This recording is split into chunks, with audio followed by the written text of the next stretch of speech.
বাংলাদেশে এমন কিছু ছাপড়ি টিকটকার এবং ছাপড়ি বউ ব্যবসায়ী রয়েছে যারা আঙুল ফুলে কলাগাছ হয়ে গিয়েছে এবং 40-50 লাখ টাকা দিয়ে গাড়ি কিনে নিজেকে আম্বানি মনে করছে আর মানুষকে চ্যালেঞ্জ দিচ্ছে যে তাদের পেছনে না লেগে গাড়ির একটা চাকা কিনে দেখাক। যেমন এই ব্যক্তি হচ্ছে বাংলাদেশের বিয়ে ব্যবসায়ী। সে তার একটি বিয়েতে হাজার হাজার ভিডিও তৈরি করেছে এবং বিয়ের ভিডিও থেকে প্রায় 10-20 লাখ টাকা আয় করেছে।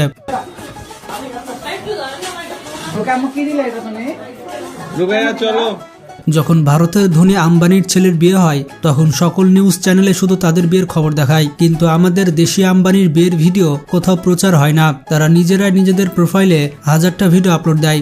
আম্বানির ছেলের বিয়েতে পৃথিবী থেকে বড় বড় সেলিব্রিটিরা এসেছিল, কিন্তু এই দেশি মুকেশ আম্বানির বিয়েতে দেশসেরা কিছু ছাপড়ি বউ ব্যবসা এসেছিল। ফেসবুকের কন্টেন্ট ক্রিয়েটর ফারহানা বিথিত আঙুল ফুলে কলাগাছ হয়ে গিয়েছে। গরিবের মুকেশ আম্বানির বিয়েতে বেশিরভাগ ছাপড়ি কন্টেন্ট ক্রিয়েটর এসেছিল আর একটা বিয়ে থেকে সবার কন্টেন্ট হয়ে যায়। একই বিয়ের ভিডিও কাটছাট করে তারা রীতিমতো লাখ লাখ টাকার মালিক হয়ে যায়।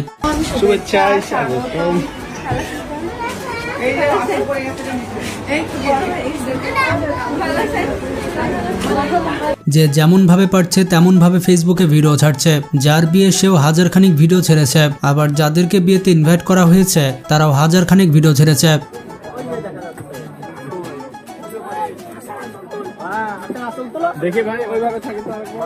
আবার এই সকল ভিডিওতে অনেকে কমেন্ট করে অনেক সুন্দর হয়েছে। বাংলাদেশে যে বেকার মানুষের সংখ্যা বেশি তাই সকল কমেন্ট আর লাইক দেখলে বোঝা যায় বাংলাদেশের ছাপড়িরা বিয়ে করে বিয়ের দিনই বিয়ের খরচ তুলে নেয়। শুধুমাত্র বিয়ের ভিডিও ছেড়ে তার ফেসবুক ফলোয়ার 1 মিলিয়ন পার হয়ে গিয়েছে আর এই খুশিতে লাফাতে লাফাতে বিয়ের মঞ্চ ভেঙে ফেলার মতো অবস্থা।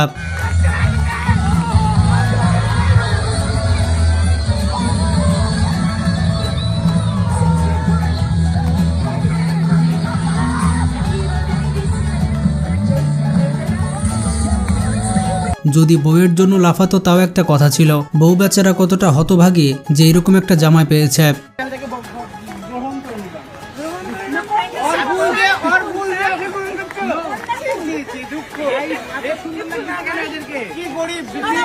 বন্ধুরা, বাংলাদেশে আরো কিছু টিকটকার এবং ছাপড়ি রয়েছে যারা রাতারাতি লাখপতি হয়ে গিয়েছে। যেমন ইলন মাস্কের ভাই বেলুন মাস্ক। সম্প্রতি এই বেলুন মাস্ক একটি সেলুন দিয়েছে এবং পুরো বাংলাদেশে সাড়া ফেলে দিয়েছে। বর্তমানে জান্নাত তাহা তাদের লিঙ্ক ভাইরাল করে এখন কোটিপতি হয়ে গিয়েছে।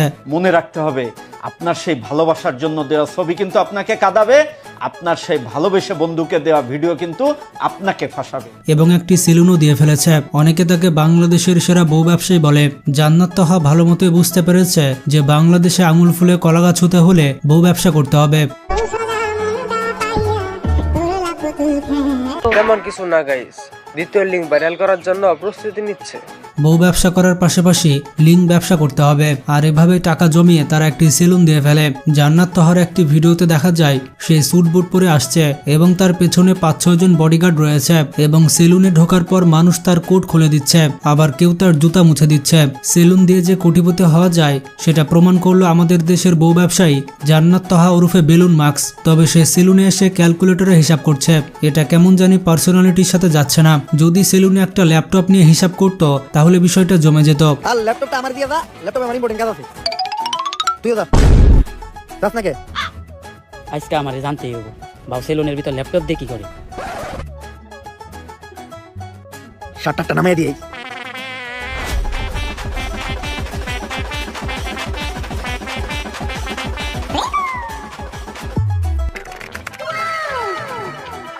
Naughty America.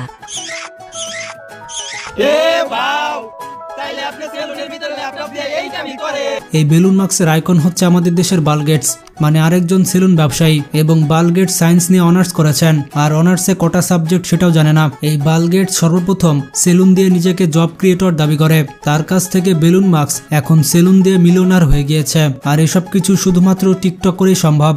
ব্যবসা করো যুবকেরা, ব্যবসায়ী হওয়ার চিন্তা করো। এখানে হুজুর হালাল ব্যবসা কথা বলছে, লিঙ্ক ব্যবসা বা বউ ব্যবসা না। এর পাশাপাশি সাইড বিজনেস, বউ ব্যবসা এবং লিঙ্ক ব্যবসা থাকতে হবে। এই সকল ছাপড়ি টিকটকার বিভিন্ন চ্যানেলে ইন্টারভিউ দেয় এবং এক একটি ইন্টারভিউ দিতে তারা 1 লক্ষ টাকার উপরে চার্জ করে থাকে। দা রয়্যাল সেলুন, সেলুনের নাম হচ্ছে দা রয়্যাল সেলুন। এর ঠিকানা হচ্ছে মিরপুর 2 শেরেবাংলা ন্যাশনাল ক্রিকেট স্টেডিয়ামের 2 নম্বর গেটের উল্টা পাশে। এদিকে বাংলাদেশে সবসময় ট্রেন্ডিং এ থাকতে চায় গরিবের প্রিন্স মামুন এবং লাইলা। কিছুদিন আগে তাদের মধ্যে ব্রেকআপ হয়ে গিয়েছিল, আর গরিবের রাজকুমারী লাইলা তার কোচি আশিক প্রিন্স মামুনের নামে মামলা করে দিয়েছিল। এটা নিয়ে এত পরিমাণে নিউজ হয়েছে যে ফেসবুক ইউটিউবে ঢোকাই যাচ্ছিল না। 90 লাখ টাকা দিতে হবে, না হলে আমার সাথে থাকতে হবে। ওর বাসায় যে কার্যকলাপগুলো হতো, ওর বাসায় যে সমস্ত মানুষগুলো আসা যাওয়া করতো, এগুলো আমি অ্যাকসেপ্ট করতে পারতাম না। না, আমরা স্বামী স্ত্রী না, আমি অবিবাহিত, আমি এখনো বিয়ে করি নাই, কিন্তু লায়লা অবিবাহিত না। যে মদের বোতল এগুলো সব ওরে দিচ্ছে। সো ভালো থাকো, সুস্থ থাকো, আর আমার ক্ষতি করার চেষ্টা করো না, কারণ সবসময় সত্যের জয় হয়, মিথ্যা কখনো জয় হয় না। তারা কখনো একত্রিত হবে না বলে সংবাদ সম্মেলন করেছিল। আসলে বাংলাদেশ এমন একটা জায়গা যেখানে জন্ম না নিলে এই সকল বিনোদন পেতাম না। এতদিন পর তারা আবারও এক হয়ে গিয়েছে। লায়লা বলছে যে আমাকে যে পরিমাণ মানে প্যারা দিছে বা মামলা মোকদ্দমার প্যাচে ফেলায় যে একটা কষ্ট দিছে, তারপর মিথ্যা কথা বলে একবারে মানিজ্যত একবার ধ্বংস করে দিছে, সেটা আর কোনো ছেলের সাথে করবে না। এবং আবারও রোমান্টিক রিলস তৈরি করছে। তারা আবার ক্যাপশন দিচ্ছে, আল্লাহ তাআলা চাইলে সবকিছুই সম্ভব। আসলে পৃথিবীতে সবাই ব্রেন নিয়ে আসে, কিন্তু কিছু টিকটকারের ব্রেন তাদের পটির সাথে বের হয়ে যায়, আর এটা তারা বরাবরই প্রমাণ করে আসছে। জীবনে অনেক বেহায়া মানুষ দেখেছি, কিন্তু এদের মতো লজ্জা ছাড়া মানুষ জীবনে প্রথমবার দেখলাম। আসলে এই মহিলা কি ওষুধ খেয়ে এমন নির্লজ্জ হয়েছে, আপনারা কি কেউ বলতে পারবেন? সো আমার প্রোফাইলটা কেউ তৈরি করে দেয় নাই, আমি নিজে তৈরি করছি। লায়লার সাথে পরিচয় হওয়ার আগে আমার 10 মিলিয়ন ফলোয়ার ছিল। হাঁটুর বয়সী একটা ছেলে তাকে কুত্তা মার দিয়ে চেহারার থোবরা পাল্টে দিয়েছে, আবার চেহারার থোবরা ঠিক করতে প্লাস্টিক সার্জারি করিয়েছে। সেই প্লাস্টিক সার্জারির ভিডিও লায়লা তার ফেসবুক পেজে দিয়েছে। আবার সেই ছেলের জন্য মায়া কান্না করতে করতে সে ফেসবুক ভিজিয়ে ফেলে। তাদের আবার মিল হয়, তারপর আবার ছাড়াছাড়ি হয়, তারপর আবার মিল হয়, তারপর আবার ছাড়াছাড়ি হয়, তারপর আবার মিল হয়। এভাবে তাদের জীবন চলছে। পৃথিবীতে যদি লজ্জাহীনতার অস্কার থাকতো, তাহলে সেটা লো বাজেটের প্রিন্স মামুন আর লো বাজেটের রাজকুমারী লায়লা পেত। সব থেকে আফসোসের বিষয়টি হচ্ছে, পৃথিবীর কোনো বিজ্ঞানী আজ পর্যন্ত লজ্জার ভ্যাকসিন আবিষ্কার করতে পারেনি। যদি করতে পারতো তাহলে ফেসবুকে এটা দেখতে হতো না। আমি যতদিন বেঁচে আছি ততদিন মামুন আমার চেয়ে বেশি আর কাউকে ভালোবাসতে পারবে না। যখন মরে যাব তখন পারবে।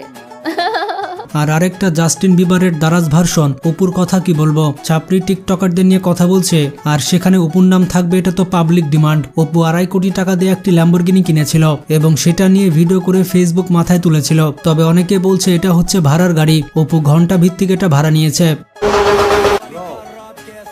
একটু বেশি, তাই না? ল্যাম্বরগিনি তো, চিন্তা করতেছি তোমাদের ঘুম আসবে তো নাকি ঘুম হারাম হয়ে যাবে। একসময় অপু মাথাতে গু কালার করে ডাস্টবিনের আশেপাশে টিকটক করে বেড়াতো, আর এখন সে দুবাই কাঁপাচ্ছে। এখন সে দুবাইয়ের শেখেদের কাছে দুধ বিক্রি করে কোটিপতি। আসলে অপুর কাছে উন্নত জাতের অস্ট্রেলিয়ান গাভী রয়েছে। এই গাভীর দুধ অপু শেখেদের কাছে চড়া দামে বিক্রি করেছে, আর এভাবে সে 3 কোটি টাকা দিয়ে ল্যাম্বরগিনি কিনেছে। এরকমটাই বলছে অনেক পাবলিক। অপুর ল্যাম্বরগিনি কেনা দেখে অনেকে তো আবার ডিপ্রেশনে চলে গিয়েছে। আসলে এই সকল পাবলিকরা কিছু হলে ডিপ্রেশনে চলে যায়। এখন অনেকে ধারণা করছে টিকটক করলে কোটিপতি, কিন্তু আসলে ব্যাপারটা অত সহজ নয়। টিকটকার হতে হলে আপনার লজ্জা বিসর্জন দিতে হবে। সেটাকে আপনি পারবেন? প্রচুর মানুষের গালাগালি সহ্য করতে হবে, অনেক কটু কথা সহ্য করতে হবে। সেগুলো যদি সহ্য করতে পারেন তাহলে আপনি টিকটক করতে পারেন আর কোটিপতি হওয়ার স্বপ্ন দেখতে পারেন। তবে টাকা পয়সা আসলে সম্মান কিন্তু আপনার থাকবে না। দিন শেষে আপনি টিকটকারই হয়ে থাকবেন, আর আপনার নামের পাশে টিকটকার থেকেই যাবে। বিষয়টা এমন হয়ে যাবে, কয়লা যায় না ধুলে আর স্বভাব যায় না মরলে। তাই কোটিপতি হওয়ার থেকে একজন চরিত্রবান ভালো মানুষ হওয়ার চেষ্টা করুন। মানে দেখছেন এ বেটা, আমি রোজা আস্তাগফিরুল্লাহ আস্তাগফিরুল্লাহ, আমার লুকা লুকা। ভিডিওটি সম্পর্কে কোনো মতামত থাকলে কমেন্ট করে জানান। ভিডিওটি ভালো লাগলে পরিবারের সদস্যদের সাথে শেয়ার করতে পারেন। আজকে পর্যন্ত ভালো থাকবেন। আল্লাহ হাফেজ।